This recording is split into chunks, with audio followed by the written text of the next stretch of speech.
Hey guys, welcome to Mini Mindy TV, and I am back again with another video.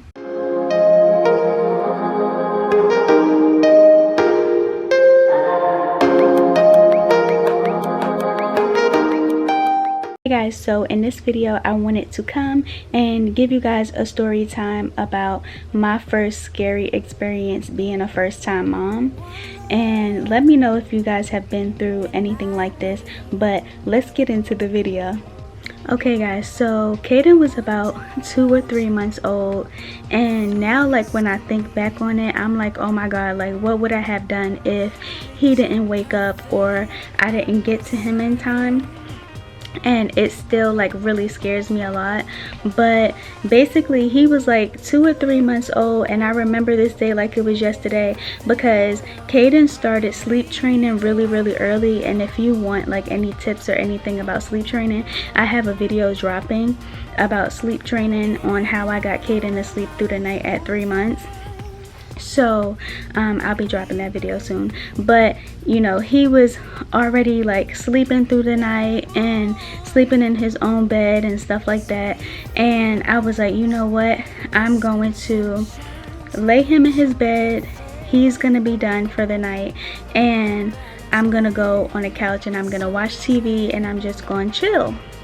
So I was watching TV and I ended up falling asleep on the couch, and I felt like he was safe, he was good, he was swaddled, and he was safe. So I didn't have any, you know, fears of like, you know, him not being okay. So I fell asleep on the couch, and then it was around like 6 o'clock in the morning, and I woke up because I'm a very light sleeper. Like any light noise or anything like that, it just wakes me up. So it was 6 o'clock in the morning, and I hear him crying. So I'm like, oh well, you know, it's time for me to get up. Let me go and get up and get him his milk ready and stuff like that. That way, you know, he can be good. So I'm going and I'm getting his milk ready, still half asleep, because I should have went to sleep when he went to sleep, but I was up watching TV and doing whatever I wanted to do, and I went to sleep later than I should have. So I was like, I'm gonna make him his milk and everything's gonna be good. So I'm making him his milk half asleep, and still he's crying. So I'm listening to him cry, and I'm like, this cry sounds very muffled. So I'm just gonna say that Kaden started rolling over at 2 months, but Kaden had never rolled over from his back to his stomach. It was always from his stomach to his back. So I was like, you know, I could probably still swaddle him because he wasn't yet rolling over from his back to his stomach.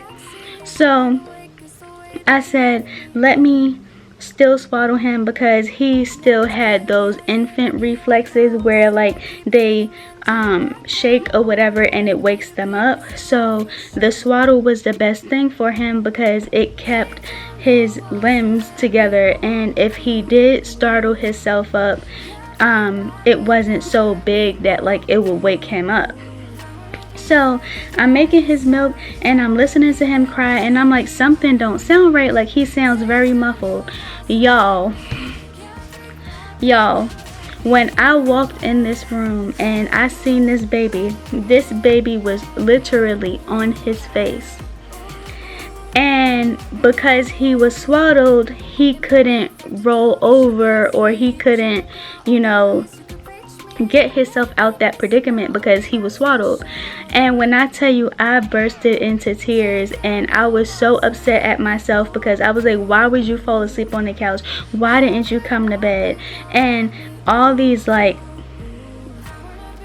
crazy thoughts came in my head, like, oh my god, what if I didn't hear him? What if I, you know, what if I would have walked in and like he would have been dead? And like now that I think about it, it makes me a little bit emotional again, because you know, a first time mom, you make a lot of mistakes, and me being a nanny and dealing with kids, you think that'll never happen to me because I have so much experience and I have so much, you know, dealing with kids on a day-to-day basis, that things like that will never happen to me. And it happened to me, and it just opened my eyes so much, because I'm like, no matter how much experience you have, no matter how much knowledge you have when it comes to kids, there's always that one moment where shit can just go haywire. And that was my realization, that, you know, you have to always be prepared, and you always have to keep your ears open, especially when, I'm sorry, I was looking out the window.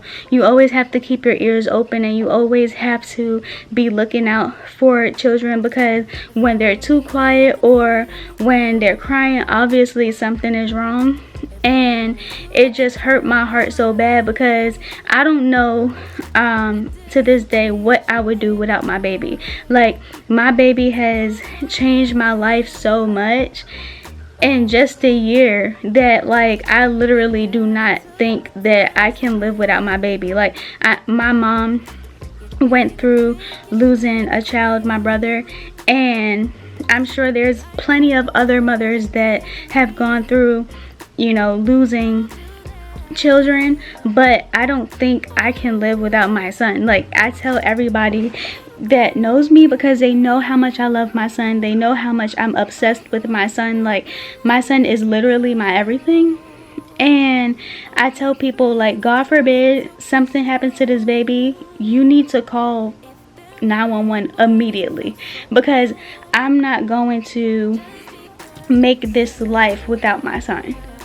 And so all that just flashed right in my eyes, and like I started having an emotional breakdown, because I was like, oh my God. And just thinking about it, it makes me want to cry. But I don't know what I would do without my baby. And hold on, guys.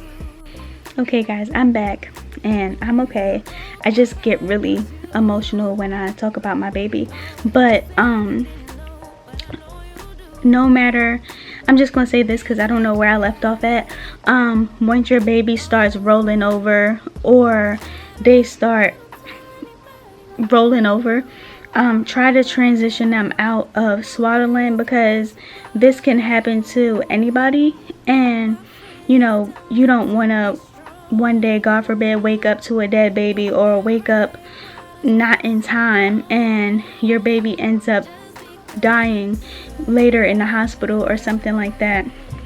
But it's just a reminder that no matter how much experience you have or how much knowledge you have when it comes to kids, there is always a chance where something can happen, whether you're prepared for it or not.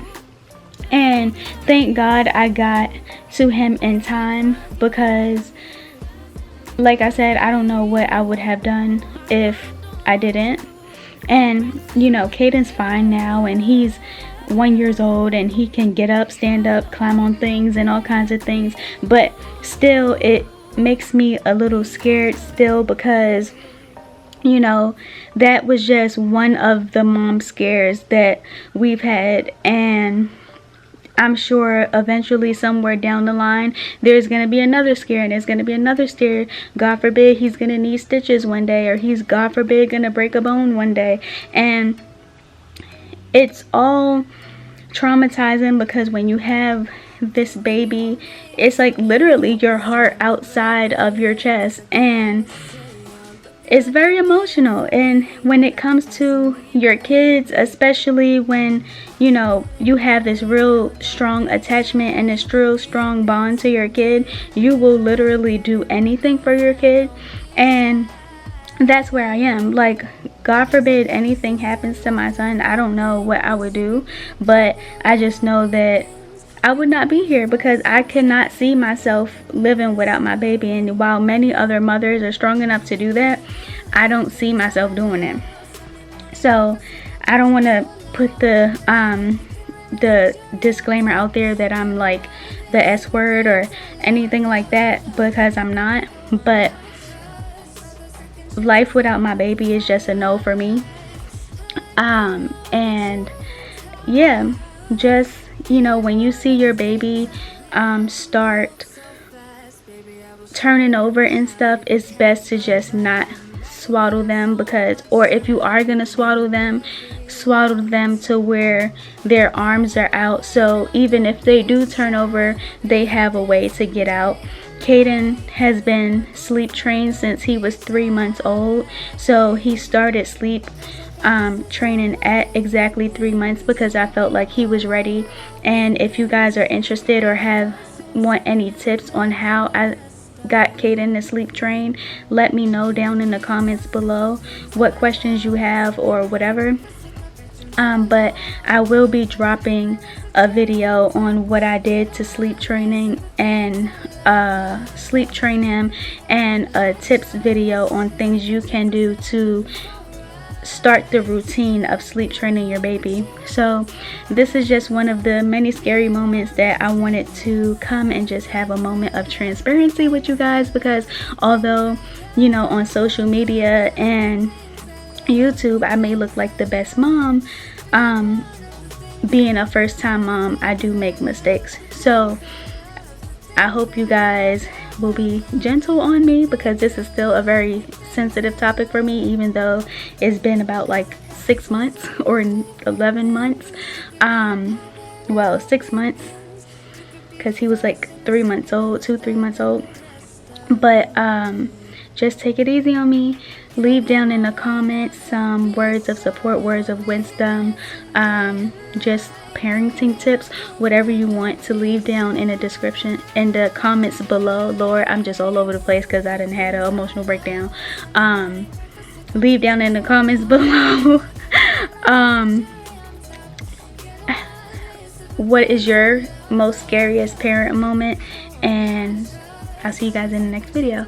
I love you guys. Thank you so much for watching and supporting, and I'll catch you on the flip, so don't flop, and I'll see you again next video, guys. Bye! Hey guys, thank you so much for watching my video. Please be sure to like, comment, and subscribe, and if you are new to my channel, please be sure to check out some of my other videos. If you would like to follow me on Facebook or Instagram, it is listed here on the screen. I love you guys so much. Bye!